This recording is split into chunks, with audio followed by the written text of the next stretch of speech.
Okay, so we're here and we're taking a deeper look for demonstration at the internal and external rotators of the hip. So what we're trying to do is combine a lot of these concepts that we've talked about in previous videos.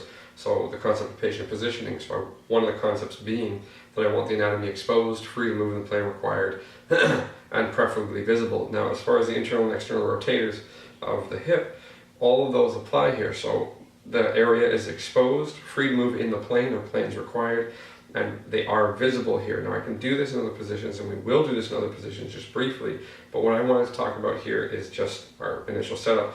Now the other deal, as far as identifying them, many places will tell you to identify the internal and external rotators of the hip by using the sacrum and the greater trochanter as a landmark, drawing an oblique line, measuring the middle, aiming for the piriformis. Now I'm going to suggest against that, because it's not as clear that we can accurately palpate any structure. So as we talked about in our, or palpate accurately a specific structure. So we talked about that in our palpation series. But what we're going to look at here is the fact that the greater trochanter is the area where the internal and external rotators of the hip will all become apparent, and their attachment points are all very close to that, either on the neck of the femur or on the greater trochanter itself. So if we can identify the greater trochanter and come deep and medial to the greater trochanter, then we know that we have the internal and external rotators. So we're going to take a slightly closer shot so you can see what I'm talking about. Okay. So as far as the internal and external rotators of the hip are concerned, we want to find the greater trochanter. So as far as palpation is concerned, we want to move from the known to the unknown. And we also want to consider get as much as you can touch. So broad contact to identify a specific area, or identify really the motion loss therein.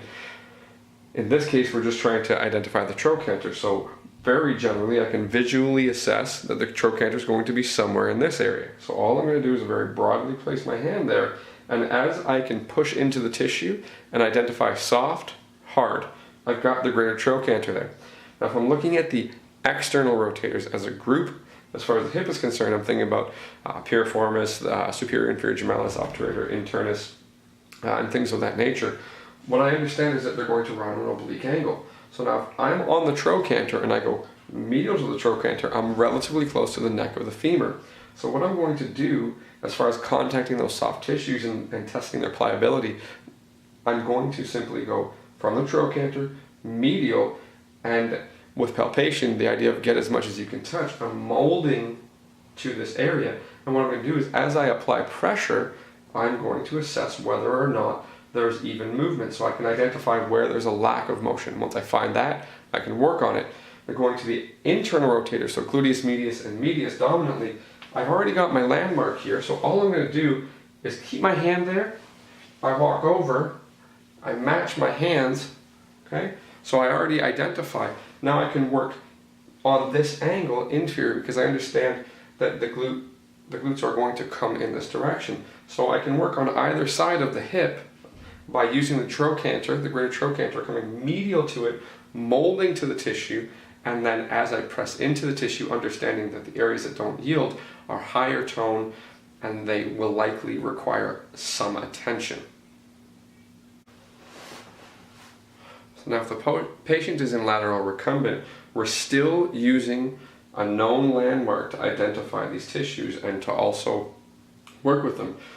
Broadly, get as much as you can touch, moving from the known to the unknown. Specificity is not the number one necessity, motion is. So I can broadly contact through the region where the trochanter should be, I can identify it, and I can then test through that. So I can come medial, I can come superior, anterior, whatever I need to do to work through the hip, through the internal and external rotators. The big concepts that we want to display here are that I move from the known to the unknown, and I find what doesn't yield by broadly contacting. So specificity is not the number one necessity. What yields, what doesn't yield, and I can move around. I can get into a long lever situation. Just pick your leg up and bring it backwards.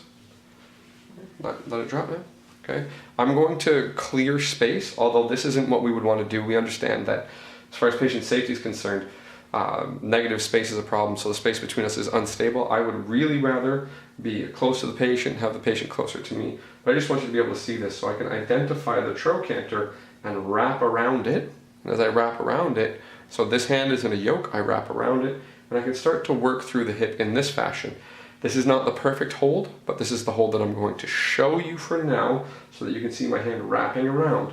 And I can put my hand in any other area. The big issue here, or the big positive, is that I have all of this contact. Right? So any area here that needs to yield more or doesn't yield properly, I can identify. I can simply move my hand around as I'm moving through the hip.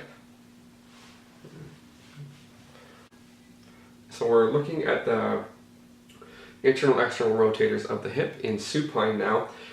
What we're doing is we're again trying to identify and utilize and synthesize all the concepts that we speak about in order to suggest a way to begin to find and to begin to work on a given area.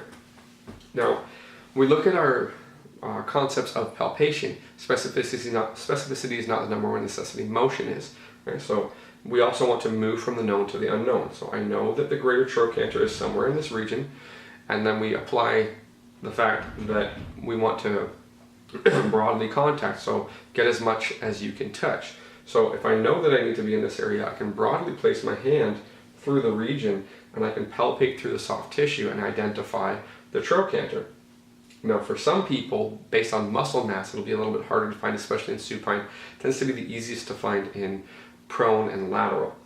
But we've got the trochanter. Now I will also want to consider patient positioning. The internal external rotators in this case are not particularly well exposed, especially the external rotators. The thing that I can do to begin to expose them is I can bend the patient's knee, so bend your knee up. I can push across the table, and now I can have some access to the internal external rotators, or really the external rotators. Now how would I maintain this?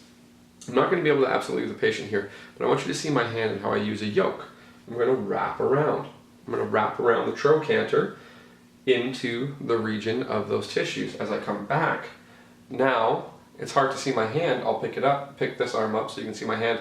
You can see that I have a large broad contact in the region that I'm interested in. And what I can do now is, as I create motion, I can see what moves, what doesn't move, and I can see where I need to work.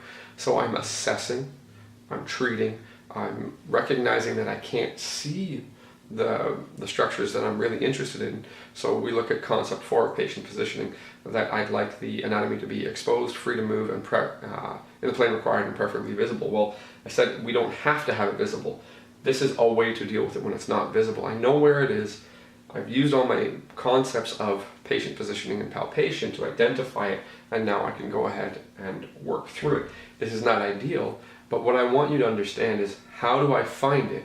What do I do when I have a less than ideal situation? And this is a reasonable example.